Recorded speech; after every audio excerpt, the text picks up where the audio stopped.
தென்னாடுடைய சிவனையை போற்றி எந்நாட்டவர்க்கும் இறைவா போற்றி அருட்பெரும் ஜோதி அருட்பெரும் ஜோதி தனிப்பெருங்கருணை அற்பெருஞ்சோதி குறித்த மிஸ்டிக்ஸ் நம்மளுடைய டிவி சேனல் வழியாக இந்த நிகழ்ச்சியெல்லாம் பார்த்து கொண்டிருக்கக்கூடிய பல லட்சக்கணக்கான தமிழ் உள்ளங்களுக்கு என்னுடைய முதற்கண் வணக்கத்தை தெரிவித்துக் கொள்கிறேன்.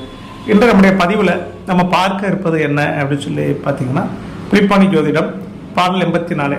இப்போ ஏற்கனவே 83வது பாடலை இதை பார்த்துட்டு இதை பாருங்க, அப்பந்தான் இதனுடைய முக்கியத்துவம் தெரியும். அதாவது ஜாதகத்துல 8ஆம் இடம் என்பது ஆயுள், அந்த ஆயுள் ஸ்தானத்தை பத்தி சொல்றாரு. அதுல ஏதாவது ஒரு கிரகம் இருந்து அந்த கிரகத்தினுடைய திசை நடக்குமானால் என்ன செய்யும் அப்படிங்கிறது தான் இங்க புலிப்பாணி சித்தர் சொல்றாரு. ஏற்கனவே முதல் பாட்டுல பயன் சொல்லிட்டாரு, இப்ப அடுத்ததுல சொல்றாரு பாருங்க. கேளப்பா பீசத்தில் நோயுண்டாகும்.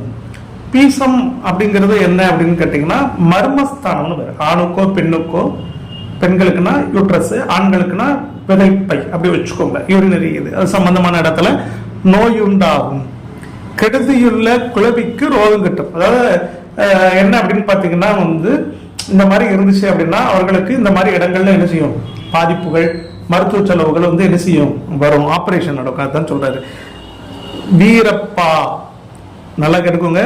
தொங்கிடுவான் வெகு பேர்கான. இது என்ன சொல்றாரு, தூக்கு போடுறத பத்தி சொல்றாரு. இந்த மாதிரி 8ல இருந்து தசை நடக்கிறப்போ என்ன செய்யும் அப்படின்னு பாத்தீங்கன்னா தூக்கு போட்டு இறந்து போறதுக்கு வாய்ப்பு உண்டு அப்படிம்பாங்க. இப்ப இதைத்தான் நிறைய பேர் பாத்தீங்கன்னா ஜாதகத்தை கேட்பாங்க. என்ன சொல்லுவாங்க அப்படின்னு கேட்டீங்கன்னா, இதெல்லாம் இயற்கையான மரணம், செயற்கையான மரணம். இயற்கையான மரணம் என்பது இறைவனால் வருவது, செயற்கையான மரணங்கிறது நடக்கிறது. இந்த செயற்கையான மரணங்கிறது வெறும் கிரகத்தால மட்டும் நடக்காது, அவர் செய்த கர்ம வினையால் நடக்கும். அப்போ அந்த மாதிரி கர்ம வினைகள் வருகின்ற பொழுது அந்த ஜாதகத்துல பார்க்க தெரியாது, பார்க்க முடியாது. அதனாலதான் அவரு இந்த இடத்துல என்ன சொல்றாரு பாருங்க, இயற்கை மரணம் சொல்ல செயற்கை மரணம் சொல்றாரு. அப்ப 8ல தசை நடக்குனாலே நம்ம 8ஆம் தசை நடக்கிறப்ப அது சொல்லணும். திடீர்னு மனம் முடிஞ்சு நீ என்ன செய்யலாம், தற்கொலைக்கு முயற்சி பண்ணலாங்கிற வார்த்தையை சொல்லணும். அதைத்தான் இதுல ஒரு நாட்கா என்ன செய்யறாரு சொல்றாரு. அதான் கேட்பாங்க, ஏங்க அவன் இறந்து போயிட்டாங்க, எந்த ஜோசியம் சொல்லலாம்பாங்க. இதான் அந்த ரகசியம், சரிங்களா? தொங்கிடுவான் வெகு பேருக்கான. அடுத்த வார்த்தை பாருங்க, விளங்குகின்ற தூக்கு மரம் கோவில் தான் அப்படிங்கிறாரு. அப்போ அதுக்கு என்ன சொல்றாரு அப்படின்னு பாத்தீங்கன்னா, சில பேர் அரசாங்கத்தால தண்டிக்கப்பட்டு தூக்குக்கு போவாங்க பாத்தீங்களா, அரசாங்கத்தில் குற்றம் பண்ணப்பட்டது மூலமாக. இதெல்லாம் அந்த காலத்துக்கு இன்னைக்குள்ள பார்த்தா 2000 வருஷம்லாம் இல்ல, 5000 வருஷத்துக்கு முன்னாடி இருக்கலாம். அப்போ அந்த மாதிரி காலகட்டத்தில் இருக்கிறதுனால அந்த காலகட்டங்களில் தூக்கு போடுறதுங்கிறது ரொம்ப சாதாரண. சார் ராஜா நினைச்சுவாரு மரண தண்டனை. அதைத்தான் அவர் அந்த இடத்துல தூக்குத்தானும் பீரப்பா, சரிங்களா? பீரங்கி வடியால் கேடு. அது பீரங்கி கிடையாது, அது தப்பா போட்டிருக்கிறாங்க, அது பிரிண்டிங் மிஸ்டேக். அது என்னன்னா வெடி மருந்தால் கேடு அப்படின்னு போட்டிருக்காங்க. வெடி மருந்து அது அவங்க இன்னைக்குள்ள லேட்டஸ்ட்ல பிரிண்டிங்ல தப்பா போட்டிருக்கிறாங்க. அது அப்படி கிடையாது. வெடி மருந்து அப்படின்னா என்னன்னா, உங்களுக்கு கேள்விப்பட்டிருங்க, கெமிக்கல்னு சொல்றோம்ல, ஒரு இடத்த எப்படி சொல்றது, உஷ்ணம், நெருப்பு, அதே மாதிரி நெருப்புக்குள்ள போய் விடுறது, தீ குளிக்கிறது, அந்த மாதிரியான விஷயங்களை தான் அப்படி போட்டிருக்காரு. அப்புறம் பாத்தீங்கன்னா, பல துன்பம் விளையுமடா பொருள் நஷ்டம் அப்படிங்கிறது. பல துன்பம், என்னதான் கஷ்டம், மனுஷன் நொந்து செத்து போயிடலாம் அப்படின்னு நினைக்கிற அளவுக்கு அவனுக்கு மாறி மாறி துன்பங்கள். அதுதான் பல துன்பம் விளையுமடா பொருளும் நஷ்டம். நீலப்பா நீர் பயமும்.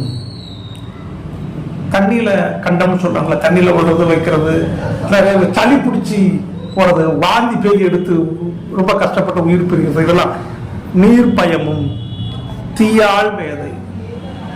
யாராவது எதையாவது மேல என்ன செய்யறது, வெடி மருந்து, நெருப்பை தூக்கி போட்டு அதனால வரக்கூடியது, இடி விடுறது. நான் சொல்ற பயன் நெருப்புங்கிறப்போ இந்த இடத்துல இடி விடுறது பாத்தீங்களா, அதைத்தான் இந்த இடத்துல வெடியாள்ங்கிறது.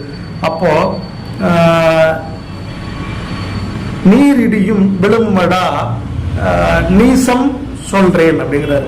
அப்போ ஒரு ஜாதகத்துல அவர் என்ன சொல்றாரு அப்படின்னு பாத்தீங்கன்னா, 8ஆம் வீட்டில் ஏதாவது ஒரு கிரகம் இருந்து வலுத்தாலோ, நீசம் சொல்றேங்கிறார், பலம் குறைந்தாலும், 8ஆம் வீட்டுல ஒரு கிரகம் நீச்சமா இருந்தாலும் சரி, உச்சமா இருந்தாலும், இப்ப நீங்க இதை எப்படி எடுக்கணும்னா, எந்த கிரகமா இருந்தாலும் அப்படிதான் இருக்கணும்.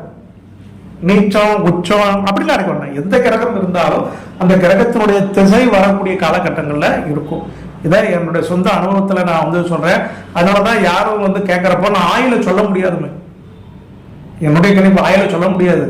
8க்குரிய திசை, 6க்குரிய திசை, 12க்குரிய திசை வரும் பொழுது அதுல ஒவ்வொரு புத்தியா வரும். அந்த புத்திகள்ல கோச்சாரம் எப்படி வருங்கிறத வச்சுதான் ஆயுள் இருக்குமா இல்லையா பிறப்பாடாங்கிறத நம்ம சொல்ல முடியும். சும்மா ஒரு ஜாத்தை பிறந்தவனோ ஜாத்தை பார்த்துட்டு ஆயுளோட அப்படிலாம் சொல்லக்கூடாது. அதெல்லாம் ஃப்ராட். அப்படி சொல்றதுதான் ஜோதிடத்துல ரூல்ஸ் இல்லை. இதெல்லாம் இந்த பிலிப்பான்சத்தினுடைய பாடல் நமக்கு மறைமுகமா சொல்லுது. இதான் என்னுடைய 29 வருட அனுபவம். சரிங்களா? இது வந்து ஜோதிடத்தை தொழிலாக பார்க்க நினைக்கிறவங்களுக்கும் கற்றுக்கிட்டு அறிவு வளர்க்க நினைக்கிறவங்களுக்கும் நான் சொன்ன இந்த பாடல்கள்லாம் ரொம்ப இம்பார்ட்டன்ட், ரொம்ப முக்கியம். இதை வந்து மைண்டில் வச்சுக்கிட்டு தான் நம்ம எதிர்பார்ட்டிகள்கிட்ட வந்து என்ன செய்யணும், பலன் சொல்லணும்.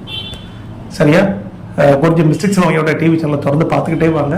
சப்ஸ்கிரைப் பண்ணுங்கள், பெல்லைக்கான கிளிக் பண்ணுங்கள். எங்களுடைய வீடியோக்கள்லாம் உடனடியாக வந்து சேரும். நன்றி, வணக்கம். வாழ்க வளமுடன், வாழ்க வளமுடன், வாழ்க வளமுடன்.